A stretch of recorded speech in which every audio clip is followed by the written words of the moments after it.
With Washington, D.C. now in Republican hands, the auto industry hopes the sales boom continues. But a lot of that depends on what happens with consumer lending. That's the topic on this edition of Autoline This Week.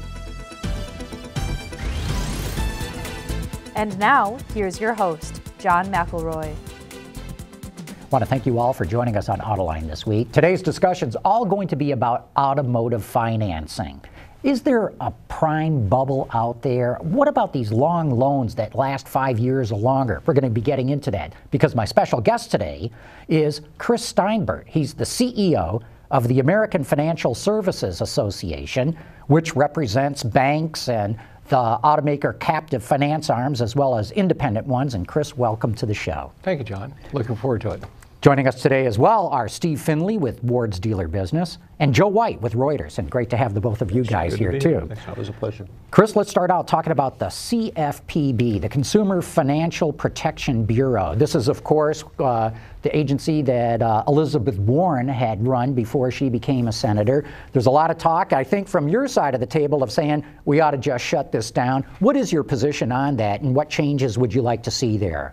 Well, I'm not to say that some people wouldn't like to shut down the CFPB, but in some ways it has been constructed since it was originally formed.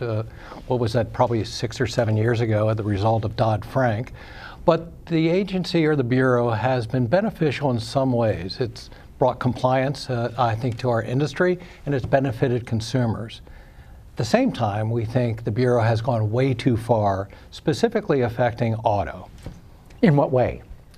So what they've done is they've looked at the compensation that finance companies paid to dealers for arranging for the financing, and they said because of the disparate impact on minorities, it was discriminatory.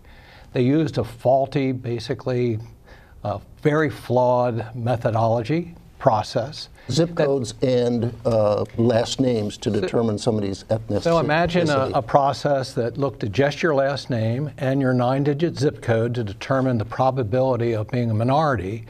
Even some internal emails within the CFPB that were discovered by members of Congress indicated that they knew it was a faulty methodology, yet they still pressed forward to using it. With analysis that we had by Charles Rivers said it overestimated minorities by a full 40%.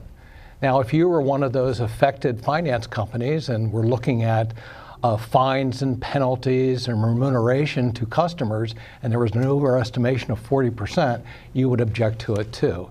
They took a very small problem and made it a big one, and the industry has adequately addressed it. I'm happy to say that CFPB has declared themselves that this issue is not as important to them and will not be a priority moving forward. So what they're saying is they don't see that there's discrimination or racism in automotive lending. No, they're saying that over the last 4 or 5 years that the industry has addressed the issues, has put in place compliance program, has broadened its awareness into looking at this area, and I don't want to say solved the issue, but that it is not an issue that they think is important enough to maintain their time and resources. Well, what they were going after was the dealer reserve, the percentage point or two that is added to the loan for the dealer's involvement in acting as a middleman, the compensation. And they felt that if that went away, it would solve some problems. And it didn't go away. But there are consumer activists, I think Elizabeth Warren is one of them, that claims that is a multi-billion-dollar ripoff.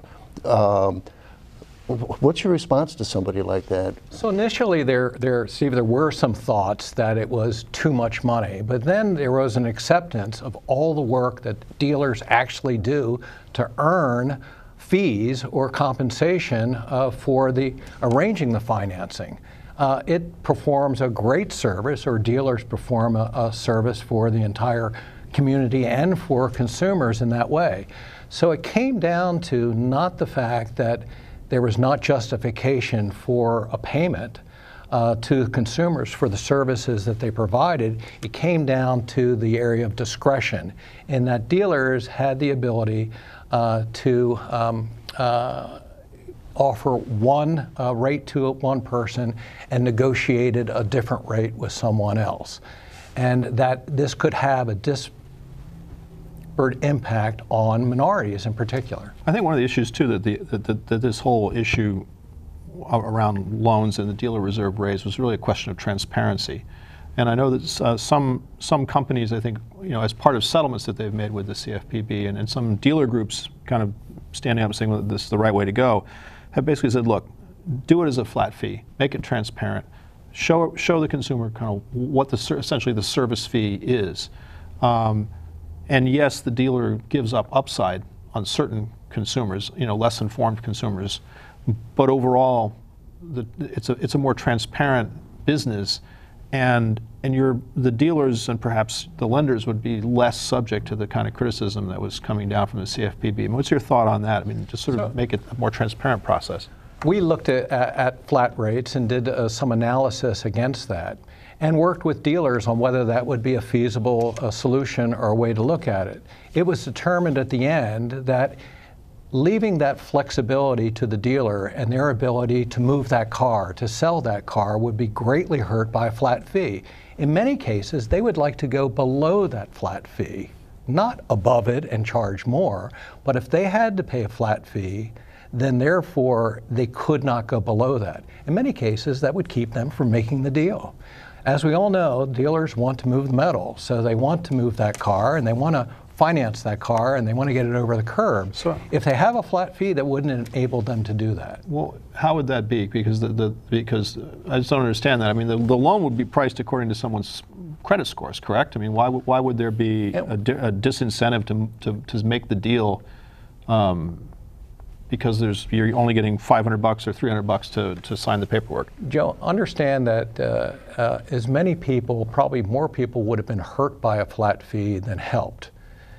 In today's market, when it's already capped at 2%, and that's the most that a dealer can increase the buy rate for a car to sell it, what would happen is the CFPB was saying that, okay, let's go ahead and have a flat rate of 2%. Well, if that was a 2%, in many cases they could not move that car because that would be what they had to charge. That would be the amount that they had to add into the financing. And that might not meet the customer's needs. He has specific needs, let's say his or her monthly payment had to be this amount and could not be above that amount. Well, if you had to have 2% on top of that, then therefore you could not get to their monthly payment that they needed. You have to have that flexibility in order to do that. I'm not sure you couldn't have transparency with a dealer reserve. It's not that you have transparency with one and not the other. Mm-hmm. Let me ask you though about that analysis that the Bureau did, and then they started going after lenders. And the big one they went after was Ally, which agreed to a settlement, and I think it was $97 million, $80 million of which went to restitution for the minorities that were discriminated against, and there's stories about white people getting these checks for, in restitution. The methodology, even though the Bureau defends it, everybody looks at it and says, you can't make a claim like that based on zip codes and person's last names. Do you think Ally could have or should have just gone to court on that rather than agreed to something? I mean, the preponderance of evidence seemed to be favoring them, but why didn't they fight the issue? It's very difficult for any financial institution, whether it be a bank or a non-bank, to pursue a lawsuit against their regulator. And especially when you're talking about potential discrimination. It's such a sensitive issue that I think Ally determined that it would not be advisable for them and to move their business forward than to pursue legal action. Did they have a good case? Yes, they would have.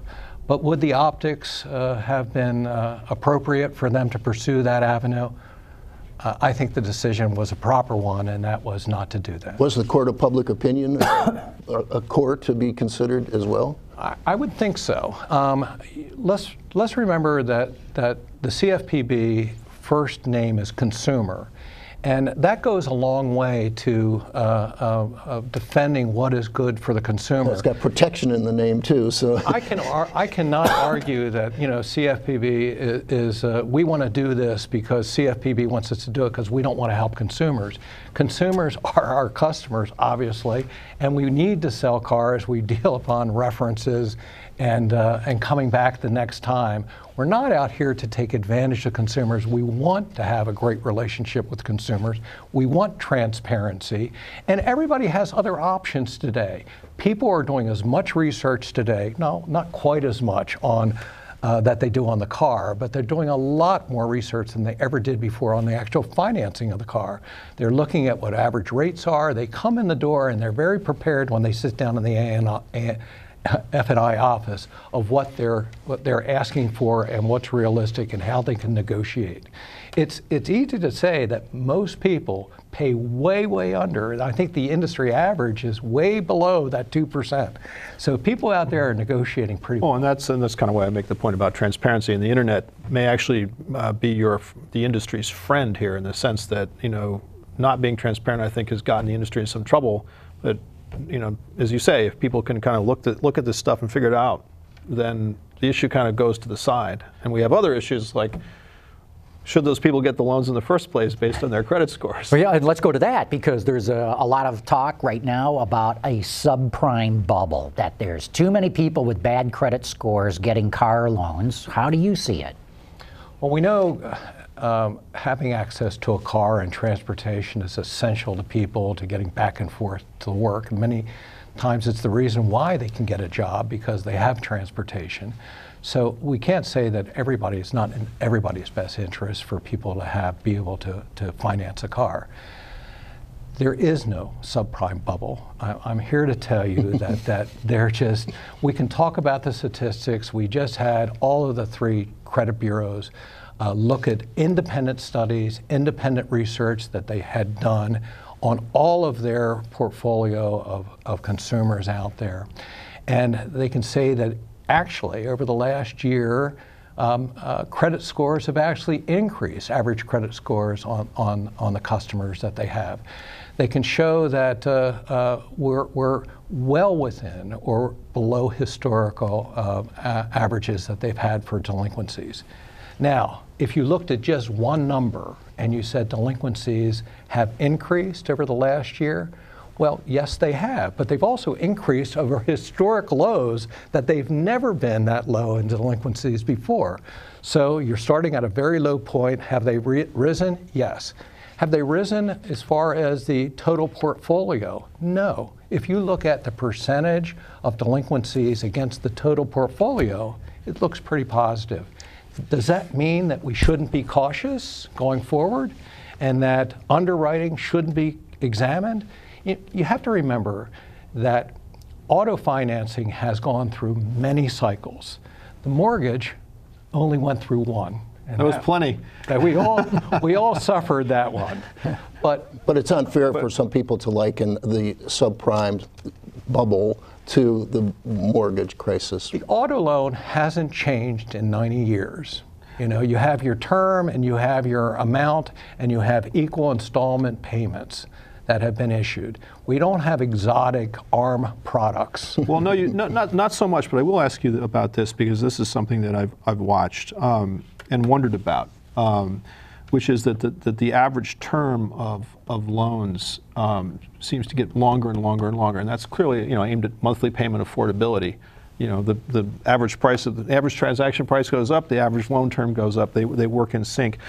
But I wonder, from the point of view, your point of view and the point of view of your members, is this an infinite process, or is there a point where maybe no, that's not prudent to have an 11-year loan on a car that lasts for 8 years? Yeah, I mean, I kind of remember when 72 was considered the outside edge that we would cross over, and it seems to go in these 6-month increments that we're all unfamiliar with, and yes, are we concerned about that as an industry? I can say we are. Our auto dealers are concerned as well.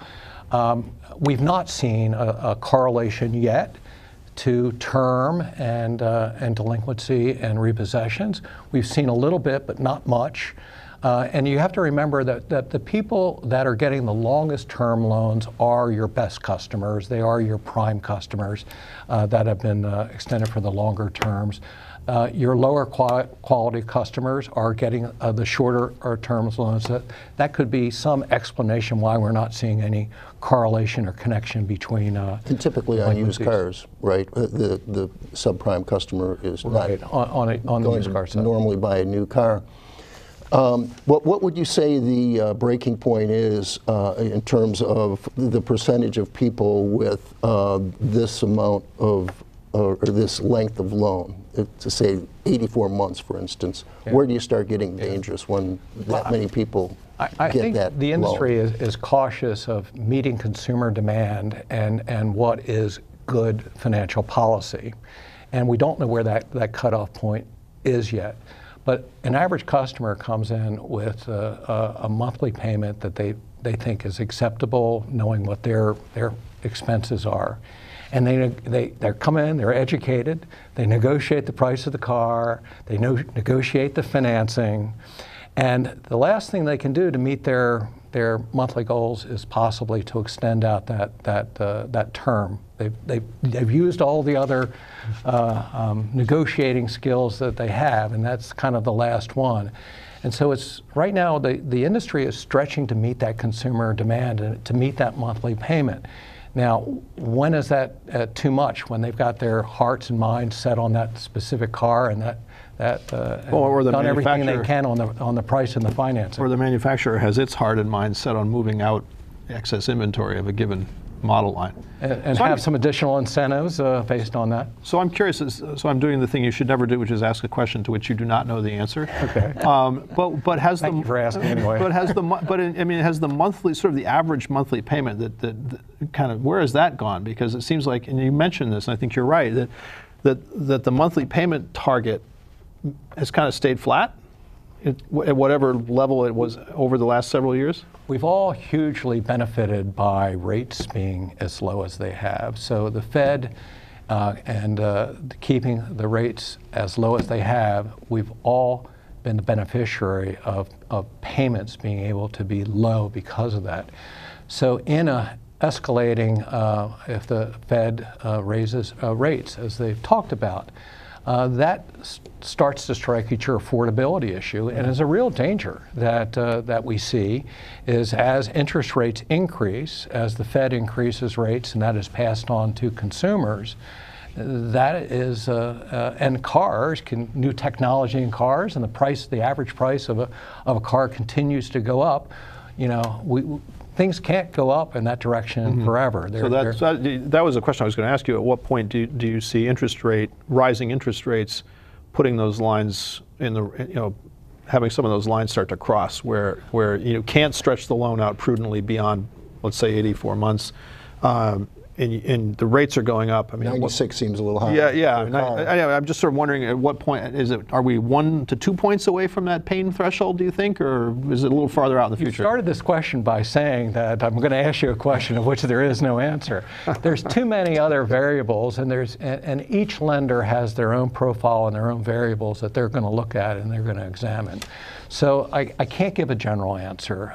It's going to be you and me, when I represent this company and this, whether it be a captive or a bank, and I'm going to look at the type of customers that I have, that I model my portfolio on, and see how it affects my portfolio and the customers that I have. And I think it's going to be somewhat unique and different to each one. Well, the other thing is the dealers are not real enthusiastic about a customer taking out a long. No, because they're going to be gone they'll for never years. see them again. Exactly.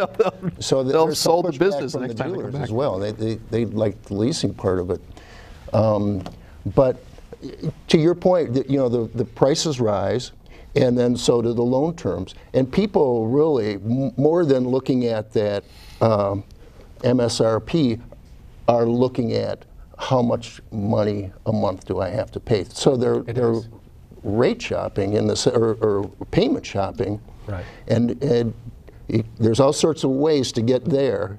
You know, you can extend that loan out long to get to where they want to go, but that's where they want to go. And at what point does somebody tell a customer who, like you says, has landed on a car and knows how much they want to pay a month, you're going to say, well, no, you can't do that. You fall in love with another car. It's very tricky for a dealer to do that. Historically, that has not worked too well.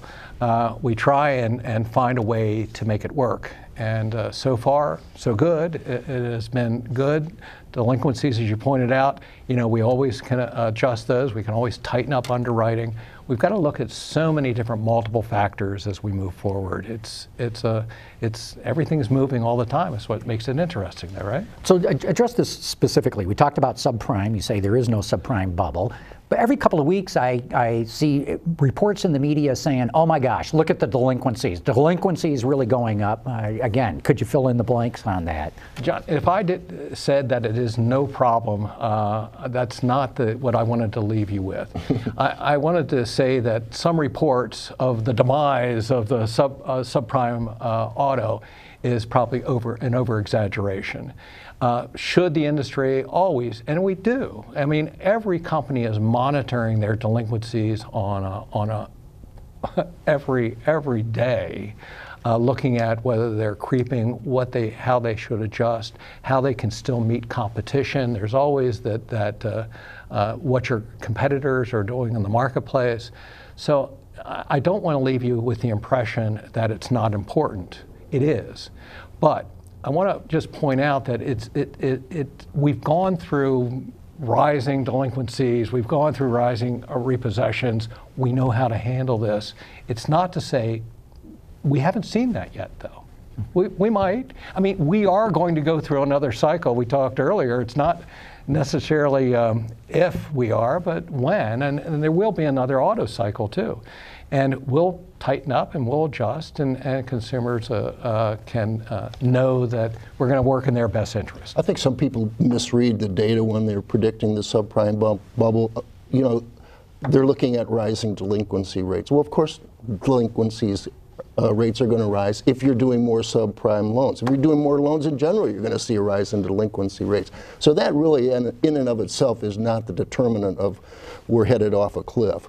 No, it's an indicator. As there are other statistics that are all indicators, you have to look at the whole process and whether you see a trend line. I'd like to ask you, so this might be related to what we were just talking about. I mean, the reason why we're talking about subprime risk is, you know, what we all learned the hard way a few years ago in 2008, 2009. Right. And I want to... With housing. With housing. No, I understand that. But loans actually performed pretty well back then. People will pay the car loan. But what I wanted to ask you is that part of your job, as I understand it, is kind of, you know, get involved in state, federal regulation. We talked about the CFPB. I'm wondering, as you look out at the regulatory landscape post-election, are there things that you would like to see happen in the regulatory or legislative landscape that you think would be good for your industry, or are there things that you are concerned about? Perhaps in this area of sort of, you know, trying to monitor and control, you know, the levels of credit or who gets credit and on what terms.